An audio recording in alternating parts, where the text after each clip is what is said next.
मैं डॉक्टर नीरज कुमार सिन्हा हूँ। जमालपुर महाविद्यालय में एसोसिएट प्रोफेसर के पद पर कार्यरत हूँ।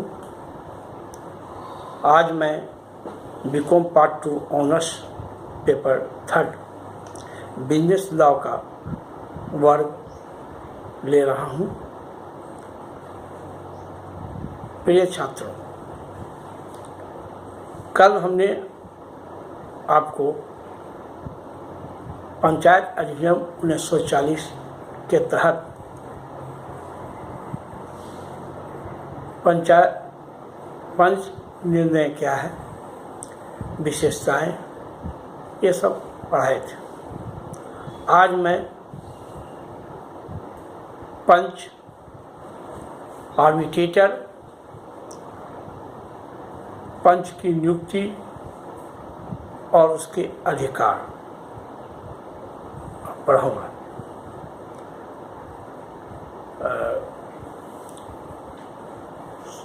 जैसा कि हमने कल बताया था, दो पक्षों के बीच में जब विवाद होते हैं तो दोनों पक्ष अपने विवाद को सुलझाने के लिए एक तीसरे पक्ष को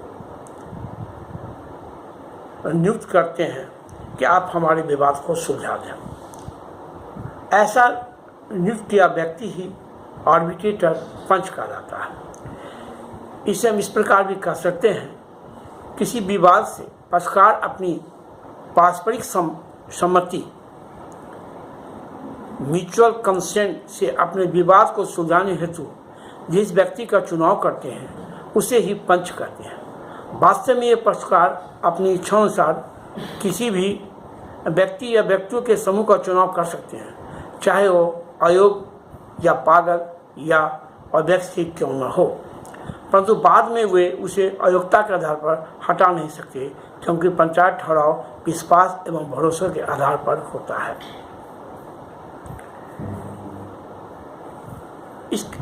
इस के आधार पर भी हम कह सकते हैं कि पंच की नियुक्ति विवाद के दो पक्ष अपने आपसी सहमति से करते हैं। तीसरे व्यक्ति को या तीसरे पक्ष को निर्णय के लिए या विवाद को सुलझाने के लिए नियुक्त करते हैं, और ऐसे ही नियुक्त व्यक्ति पंच कहलाते हैं। जैसे मान लीजिए राम और मोहन में किसी बात को लेकर विवाद हो गया, और विवाद ऐसा है जो तीसरे व्यक्ति के द्वारा सुलझाया जा सकता है।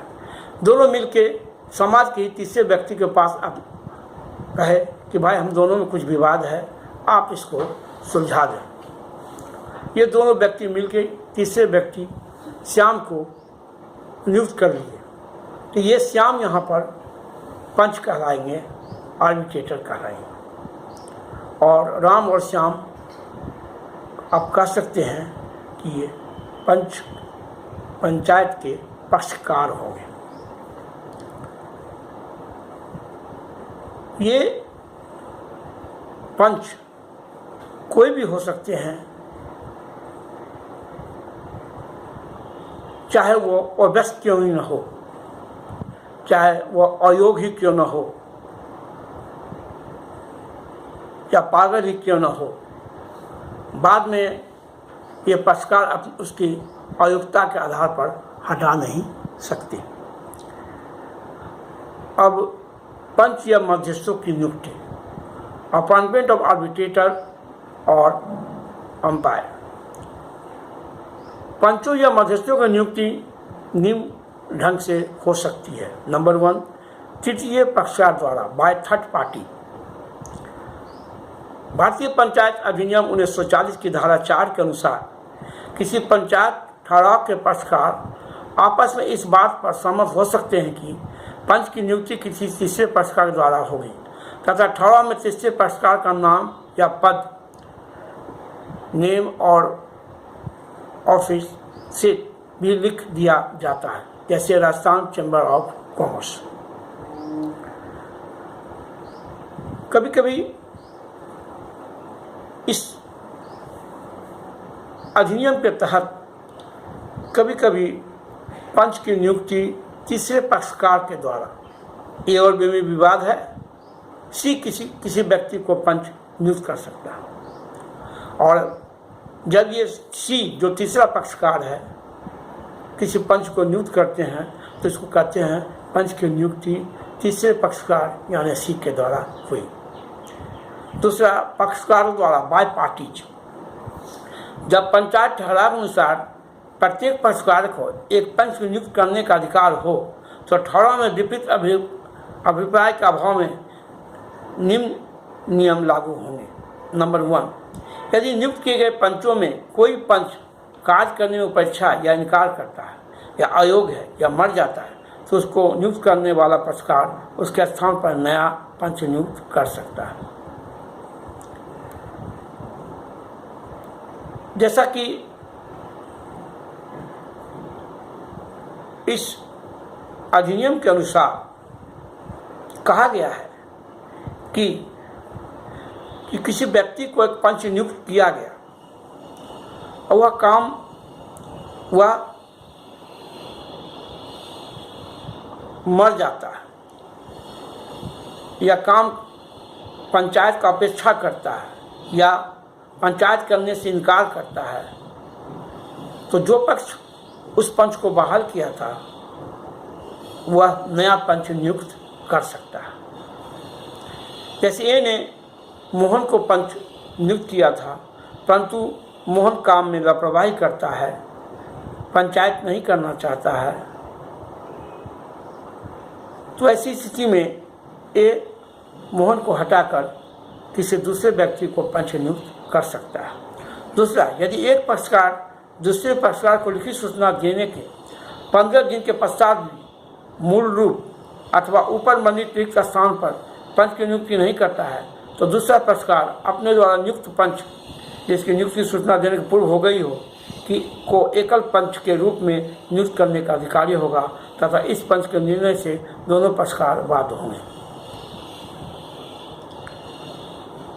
कभी कभी ऐसा होता है कि एक पक्ष ने पंच को नियुक्त किया लेकिन वह काम ठीक से नहीं कर रहे हैं तो ऐसी स्थिति में 15 दिन के बाद तक अगर नियुक्त नहीं किए हैं तो ऐसी स्थिति में दूसरे पक्ष के द्वारा नियुक्त पंच ही पंच का काम करेंगे, किंतु न्यायालय इस पंच की नियुक्ति रद्द कर सकता है तथा दोनों पक्षकार को उचित आधार पर पंच की नियुक्ति के लिए अधिक समय भी दे सकता है। तीसरा, न्यायालय द्वारा बाय कोर्ट। पंचायत अधिनियम 1940 की धारा 8 के अनुसार न्यायालय को निम्न दशाओं में एक पंच या मध्यस्थ को नियुक्त करने का अधिकार होगा। नंबर 1, जब ठहराव के पक्षकारों की सहमति से पंचों को नियुक्त करनी होती है किंतु एक न्याय न होने पर वह संभव नहीं हो तो न्यायालय पंच की नियुक्ति करेगा।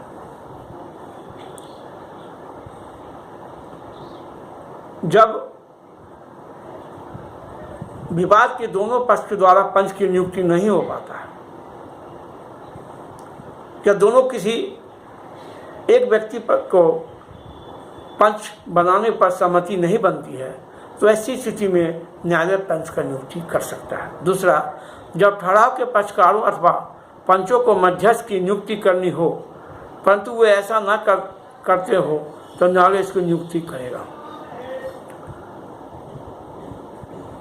जब पंचायत ठहराव के जो दो पक्ष हैं उन दोनों को पंच की नियुक्ति करनी है और वो पंच की नियुक्ति नहीं करते हैं तो ऐसी स्थिति में न्यायालय पंच की नियुक्ति कर सकता है।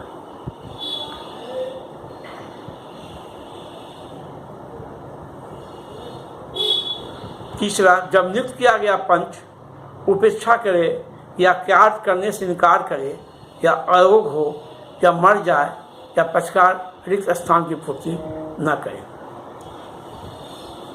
जब कोई व्यक्ति को पंच नियुक्त किया गया है वह कार्य की उपेक्षा करता है या कार्य करने से इनकार करता है या अयोग हो गया हो या मर गया हो, तो ऐसी स्थिति में न्यायालय पंच की नियुक्ति कर सकता है।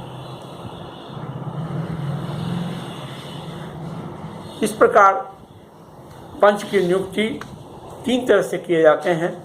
नंबर 1 तृतीय पक्षकार द्वारा, 2 न्यायालय द्वारा, तीसरा पक्षकारों द्वारा।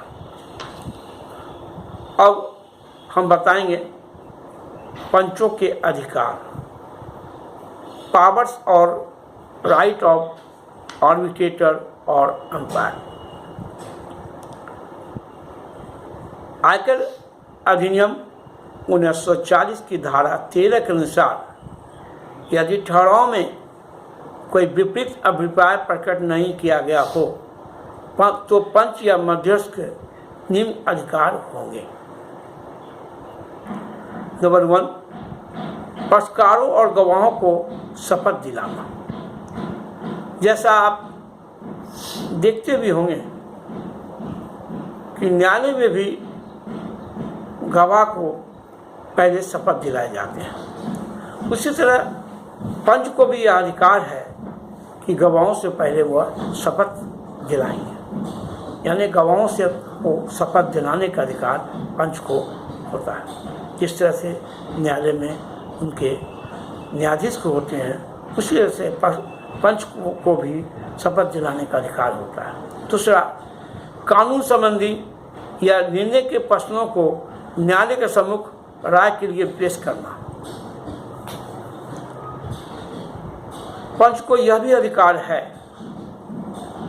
कि विवाद के संबंधित राय देने के लिए विवाद को न्यायालय में पेश कर सकते हैं। तीसरा, शर्त रहित अथवा वैकल्पिक निर्णय देने का अधिकार। पंचों को यह अधिकार है कि जो भी निर्णय दें वह शर्त रहित हो, और शर्त रहित निर्णय ही पंच देते हैं। चौथा, निर्णय में लिपिक संबंधी गलती या आकस्मिक कालन की त्रुटि या अशुद्धि का सुधार करना। यदि पंच ने कोई निर्णय दिया है, उसमें कोई त्रुटि रह गई हो या कोई अशुद्धि है, तो इसको सुधार करने का अधिकार पंच को होता है। पांचवा, पक्षकारों से आवश्यक प्रश्नों का पूछना। पंच को यह अधिकार है कि पंच ठहराव के जो 2 पक्ष हैं उनसे जो आवश्यक प्रश्न है वह पूछ सकते हैं। छठा, अंतिम निर्णय देना। पंच को यह अधिकार है कि इंटरिम अवार्ड अंतिम निर्णय दे सकते हैं। 7वां, निर्णय के विषय में परिवारों को निर्णय देना।